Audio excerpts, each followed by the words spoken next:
Hey guys, and welcome back to my channel. Day 2 of Concealer Hunt Week. And as you can see, actually I'm not sure because I'm not sure I'm going to title this, but we are doing a battle of the concealers. Okay, should have never shown me that clip of Rolling Ray on Judge Toller. It's Miss Toller. Okay, so we're doing a battle of the concealers, and it's kind of a battle, but it's also kind of like a, did this drugstore affordable brand dupe this higher end product? Y'all know Makeup Revolution loves them a good dupe, and I actually want to do a video about this probably next week or the week after.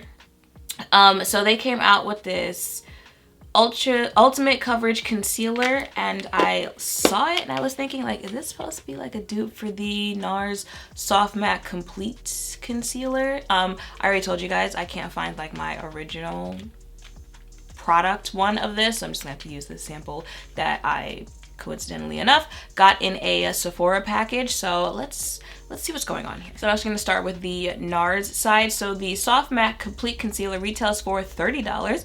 I know it's been a minute since this originally launched, but it really only comes in 18 shades. Okay, well, I'm gonna be using the shade Amande, and let's see what they say about this concealer. Natural look, high coverage, blur, conceal, and smooth imperfections with a soft focus effect.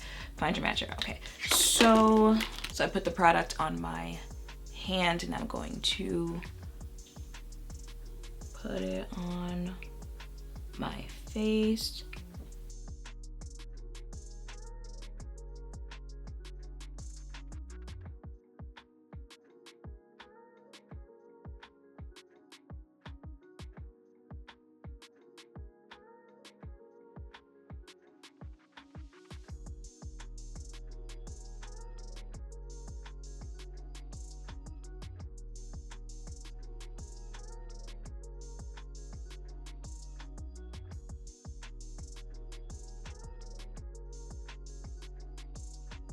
Now for the, you ever not use a product for a minute and then you pick it up and you're like, wait, why did I stop using this? This Nars may have made some points, but let's see if Makeup Revolution made some points too. So this retails for $10, comes in 15 shades. I picked it up in the shade Dark Sand, and let's see what they say about this concealer. Want a concealer that'll stay put? Meet the Conceal and Fix Ultimate Coverage Concealer by Makeup Revolution. The thicker, creamy formula is the full coverage concealer with high pigment that'll even out skin tone and reduce the appearance of marks and blemishes. Buildable concealer will cover without drying the skin, while the salicylic acid ingredient will keep the pores from clogging. That one I just dipped the... Oh. Okay. Well, we're here. All right. I was gonna say that one I just dip right into the pot.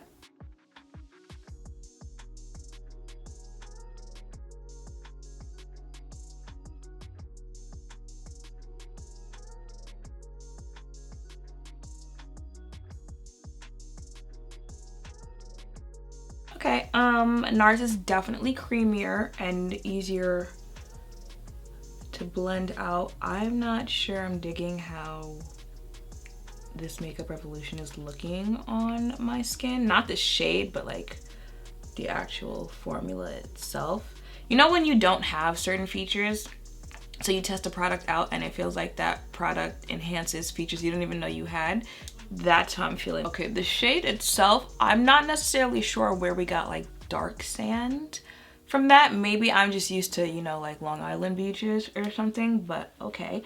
I don't know how the color, obviously the color looks quite ashy on me, but I'm not sure I'm a fan of how that blends out or how it looks on your skin. But I'm gonna finish my face and we're gonna give it a whole wear test and, you know, give it a fair shot. Very rarely do I try a product and sense like right away I don't like it, but I don't know, y'all. I don't like how it, nah, I'm not feeling it. Look at my under eye area on this side. Miss Toller.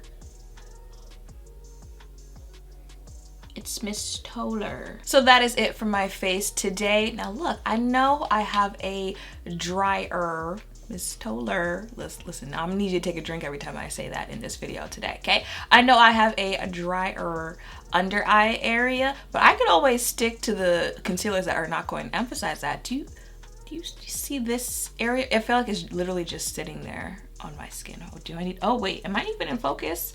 Can we not focus on the plant, please? Thank you. Let me get closer up in here. Ooh, can you see that?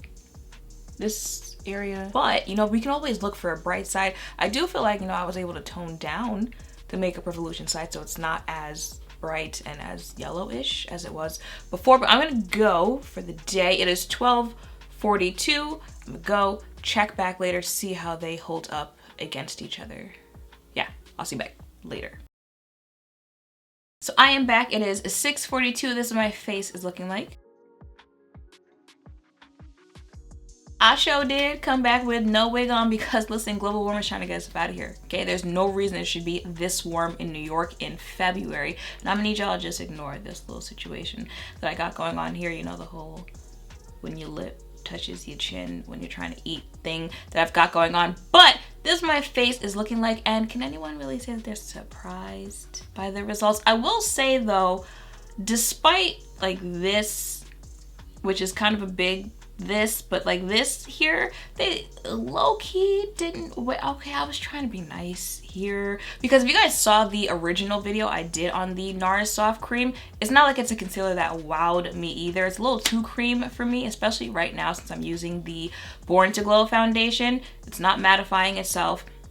Really, some of the primers that I use are not the most mattifying out there. I gotta find some balance in the rest of my routine. So throwing a creamy concealer in there on top of, you know, dewy foundations when you have oily skin, like you're low-key asking for problems. So it's a nice concealer, but it's never been one that's gonna be like my go-to or one that I was really wowed by. But with that being said, like I feel like from jump, we could tell I was not feeling this Makeup Revolution concealer. Now I do think it was supposed to be like a kind of dupe, more affordable type product, pot concealer, but it's a lot more full coverage. It's a lot thicker. The NARS one blended out a lot easier, you know, because of just how creamy it is. The color, it's like I mentioned before, it was kind of like a liquid, not like a creamy chalk. That's what it felt like putting it on my face. Like it felt ashy. It felt ashy, not just looked, but it felt chalky and ashy. It's a weird type of consistency, and I don't like how it sits on the face because I feel like it just sits on the face and it creates blotches anywhere. It emphasizes things that you might not have even realized you had on your face. Also, it's produced more oil, but kind of just more oil just in my under eye. Like my chin, you know, I feel like you can't really tell the difference between the two. My forehead, it's kind of looking the same on both sides, but then you get to my under eye and it's just, I'm assuming at this point that this side of my face is producing more oil than the other side of my face. Again, you know, like I said, kind of a little bit more ashier, a little bit more drier on that side. So my face is now producing more oil on that side because, you know, like it's drying itself out. That's the thing too, like maybe it's not for like my skin type. Maybe that is what's going on there. It's not for my skin. I don't know. You know, at least sometimes I can say like, oh, like if you have this type of skin or if you've got that type of skin, but I'm really sitting here trying to figure out like, how are we making this work? I don't know. Let's just look if I blot that area. See, like with that gone, that's what that's looking like. With that gone, well, let me know in the comments down below. If I had started this video not mentioning the fact that I was wearing two different concealers, would you be able to, well, the color, you certainly would be able to tell there. I have mentioned that I have drier under eyes, and like I said, like my under eye area is really the only place that it was acting weird. So if you have dry patches or dry skin, drier under eyes, maybe this is not the concealer for you, and you know, maybe it's more suited. I've been saying Miss Toller a little too many times today. Maybe it is more suited for, you know, people who might have more normal or oily skin. So look there, we can end it on a bright side. Now, if you are going to look into this Makeup Revolution concealer, may I suggest going in store? I don't know about them colors, so you might want to swatch this in store to find your shade. But yeah, that's pretty much it. So that is it for this video. You know, once I blotted, I'm not mad at my entire face. Like, don't get it twisted. My entire face is starting to get oily, but it was just this one area, like right here, that was just working overtime in producing oil. Okay, but you know, blotted a little bit. I'm not mad at the whole bald. Actually, no, I couldn't do bald. Bald is not for me. It works for just about everyone else that I've seen it on. I just could not do that. But you know, let me go ahead and end this video. I hope seeing me test out these two concealers against each other has helped. If any of you were thinking of checking it out for yourself, I feel like this is rare for Makeup Revolution. They usually get it on their dupes. I actually have two other dupes that I want to do videos on.